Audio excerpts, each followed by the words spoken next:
स्वागत है आपके अपने चैनल इस रिएक्शन में। आज मैं और मेरी मम्मी रिएक्शन देंगे 14 से 15 अगस्त 1947 रात का पूरा सच। मैं रूपल और ये देविक। और देखिए आज मैंने क्या पहना है। आज 15 अगस्त है तो इसीलिए हम ये वीडियो बना रहे हैं फ्रेंड्स कि 14 अगस्त की रात क्या हुआ था। हमको आज़ादी मिली 15 अगस्त यानी 14 अगस्त को रात को 12 बजे हमको आज़ादी मिली थी फ्रेंड्स। और इसीलिए हम ये वीडियो बना रहे हैं। ओरिजिनल वीडियो का लिंक हमें डिस्क्रिप्शन में हम दे देंगे, आप जरूर देखिए और ज़रूर सब्सक्राइब करें। ये वीडियो है द नॉलेज की तरफ से। तो आइए पहले देख लेते हैं वीडियो, उसके बाद हम बात करते हैं। सो 3, 2, 1 and start. The knowledge presents. आज हम आपके सामने लाने जा रहे हैं 14 अगस्त की रात का वो सच जिसे हर भारतीय जानना चाहेगा। वो रात जिसने हिंदुस्तान का इतिहास, भूगोल, भविष्य और सोच को बदल दिया। वो रात थी आज़ादी की रात। दिल्ली में 14 अगस्त की शाम से ही जोरदार बारिश हो रही थी। रात 9 बजते बजते रायसीना हिल्स पर करीब 5 लाख लोगों का हुजूम जमा हुआ था। बारिश अब भी जारी थी। रात को करीब 10 बजे सरदार पटेल, जवाहरलाल नेहरू, डॉक्टर राजेंद्र प्रसाद और माउंट बेटन वाइसरॉय हाउस पहुंचे। 14 अगस्त 1947 की रात 12 बजने में कुछ ही मिनट बाकी थे। तब पंडित जवाहरलाल नेहरू ने 2 लाइनें कहकर अपना प्रवचन शुरू किया। At the stroke of the midnight hours when the world slept, India will be awake to life and freedom. चंद ही मिनटों में 12 बजे और 15 अगस्त का ये दिन भारत के लिए खुशियां लेकर आया। 190 सालों बाद ब्रिटिश हुकूमत से देश स्वतंत्र हुआ था, लेकिन इन खुशियों के साथ उतना ही गम था क्योंकि भारत ने अपना 3,46,737 स्क्वायर किलोमीटर का पूरा विस्तार और करीब 8 करोड़ 15 लाख लोग एक ही रात में गंवा दिए थे। देश 2 टुकड़ों में विभाजित हुआ था, हिंदुस्तान और पाकिस्तान। हिंदुस्तान यूं ही आज़ाद नहीं हुआ। 15 अगस्त के बहुत पहले ही ब्रिटिश हुकूमत का अंत शुरू हो गया था। महात्मा गांधी के जन आंदोलन से देश में नई क्रांति की शुरुआत हुई थी, तो एक और सुभाष चंद्र बोस की आज़ाद हिंद फौज ने अंग्रेजों का जीना दुश्वार कर रखा था। ऊपर से दूसरे विश्व युद्ध के बाद ब्रिटिश सरकार में उतना दम भी नहीं था कि वो हिंदुस्तान पर अब शासन चला सके। इसलिए माउंट बेटन को भारत का आखिरी वाइसरॉय बनाया गया था ताकि देश को आधिकारिक तरीके से स्वतंत्रता दी जा सके। अंग्रेजों ने भारत को शुरुआत में 3 जून 1948 के दिन स्वतंत्र घोषित करने का निर्णय लिया था, लेकिन मोहम्मद अली जिन्ना ने पाकिस्तान नामक अलग मुल्क बनाने की ठान ली थी, जिसके चलते देश में कई जगह पर सांप्रदायिक हिंसा शुरू हो गई।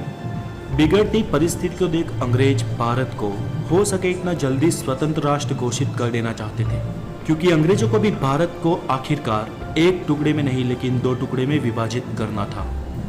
स्वतंत्रता के लिए दिन 15 अगस्त ही क्यों चुना गया?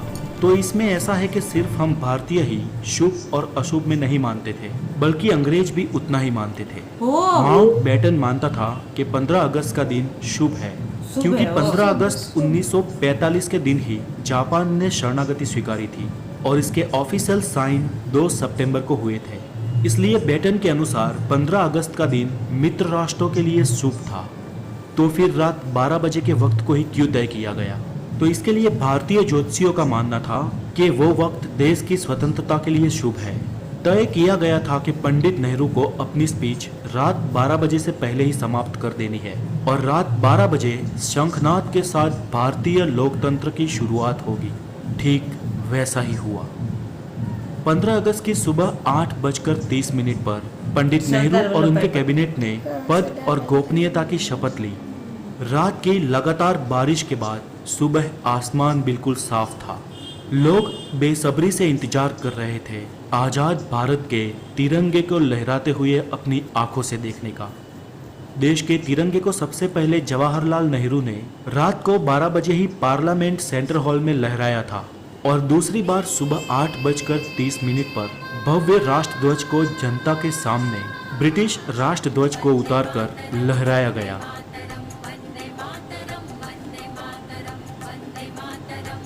देशवासियों की आंखों में खुशी के आंसू थे।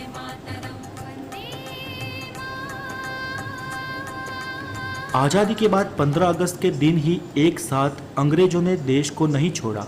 आज़ाद भारत के कुछ आला अफसर भी कुछ समय तक अंग्रेज ही रहे। 1500 ब्रिटिश सैनिकों की पहली टीम 17 अगस्त 1947 के दिन अपने देश रवाना हुई, तो आखिरी टीम 27 अगस्त 1948 के दिन निकली। दोस्तों, ताज्जुब की बात ये कि लुटेरे अंग्रेज हमारे देश के अतिथि बन के आए हो, उस तरह से उन्हें विदा किया गया। उनकी आखिरी फौज ने जब मुंबई के बंदरगाह से विदाई ली, तब जॉर्ज पंचम को विदाई देने वाला गीत बैंड बाजा के साथ बजाया गया। आज़ादी से 190 साल पहले भी अमीर चंद और मीर जाफर ने रॉबर्ट क्लाइन का ऐसे ही सम्मान के साथ स्वागत किया था।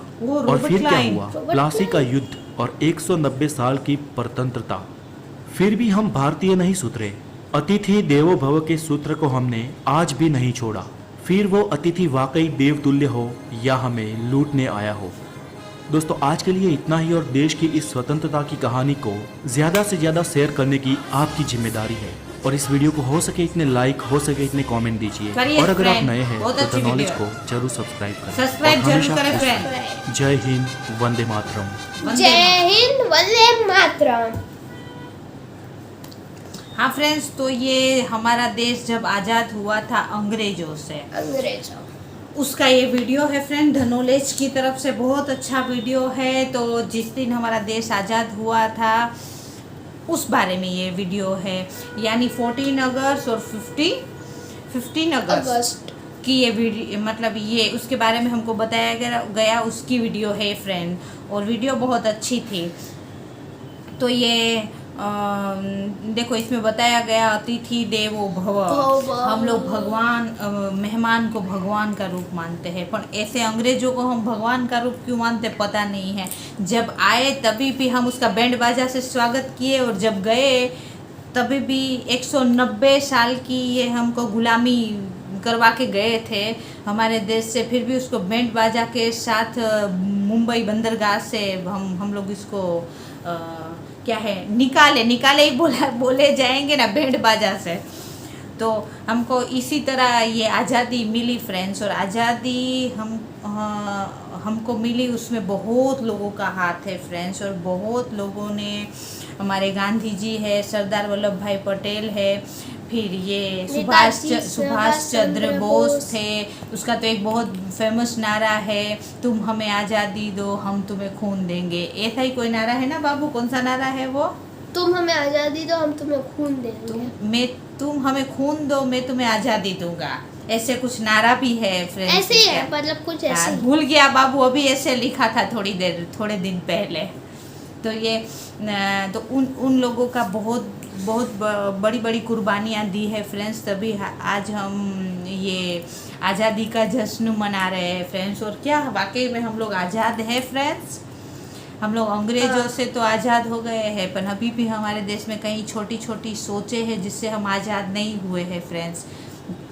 अभी भी हमारे देश ऐसे कर देना चाहिए। अभी हमारे देश में कितनी दहेज पीड़ित लड़कियां मरती है फ्रेंड्स, कितनी भ्रूण हत्याएं होती है, बेटियों को पेट में ही मार दिया जाता है, बेटा बेटी का भेदभाव हम लोग बेटे को ऊपर रखते हैं, बेटी को नहीं, ये भेदभाव, ये सब सोच से हम आज़ाद हुए हैं फ्रेंड्स। अभी भी हम आज़ाद नहीं, अंग्रेजों की गुलामी से तो हम आज़ाद हो गए फ्रेंड, लेकिन ये सब छोटी सोचों से हम आज़ाद नहीं हुए हैं फ्रेंड्स। उस दिन हम सही में आज़ाद हो जाएंगे जब ये ऊंच नीच, ऊंची जाति नीची जाति, ये वो सब हमारे देश से पूरी तरह ख़त्म हो जाएगा फ्रेंड। उस दिन हम सही में आज़ाद हो जाएंगे। और ये एक और है, हम अपने जगह जगह गंदगी फैलाते हैं हमारे पब्लिक प्लेस में, और फिर हम गवर्नमेंट को बोलते हैं कि ये गवर्नमेंट की गलती, हमारा देश का बेड़ा गर्क करके रखा है। तो उसमें गवर्नमेंट का ही फ्रेंड्स सब जिम्मा नहीं होता, हमारा भी होता है। हम पब्लिक प्लेस को क्यों गंदा करते हैं? हम अपने घर को तो गंदा नहीं करते फ्रेंड्स। तो और पब्लिक प्लेस में हम कहीं कचरा डाल देते हैं, कहीं हम थूक देते हैं फ्रेंड्स, और फिर हम बोलते हैं हमारा इंडिया गंदा है, इधर गंदगी उधर गंदगी। तो गंदगी फैलाते कौन है? हम ही तो फैलाते हैं फ्रेंड्स। 2 दिन हमको कैसे I proud to be Indian, हम हमारे इंडिया से बहुत प्यार करते हैं, झंडा लेके निकल पड़ते हैं, और दिनों में हम अपने देश को गंदा करते रहते हैं, तो वो हमारी जिम्मेदारी नहीं है फ्रेंड्स। उसी चीज़ से भी तो हमको आज़ाद होना है। हमको 365 दिन, जो ये 2 दिन हम प्यार दिखाते हैं ना इंडिया के लिए, 26 जनवरी और 15 अगस्त, ऐसे ही हमको 365 दिन हमारे देश के लिए प्यार मन में रखना है फ्रेंड। और प्यार ही नहीं, प्यार से कुछ नहीं होगा फ्रेंड्स, हमको जिम्मेदारी भी रखनी है अपने देश के प्रति, कहीं गंदा नहीं करना है। हमारे मोदी जी ने, हमारे प्रधानमंत्री जी ने स्वच्छ भारत अभियान जो चलाया है वो बहुत अच्छा है, उसमें आप भाग लीजिए फ्रेंड। और आज से आप ये सोच लीजिए कि हमको कहीं भी गंदगी नहीं करनी है, हमको कहीं भी मतलब स्वच्छ रखना है फ्रेंड, चाहे पब्लिक प्लेस हो, चाहे हमारा घर हो, या चाहे कोई भी स्थान हो। जब ये सब चीज़ों से हम ऊपर आएंगे तब हमको असली आज़ादी मिलेगी फ्रेंड्स।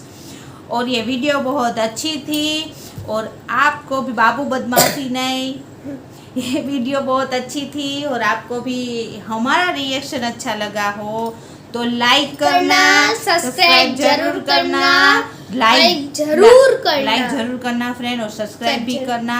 लाइक से हम लोग मोटिवेट होते हैं। और कमेंट्स करना है तो फ्रेंड जय हिंद से कमेंट्स करना फ्रेंड। अगर आपको कोई रिएक्शन नहीं बना तो आप कमेंट्स उसमें भी कर सकते हो। और जय हिंद जरूर लिखना कमेंट्स में। और अब बाय बाय, जय हिंद, वंदे मातरम, बाय बाय।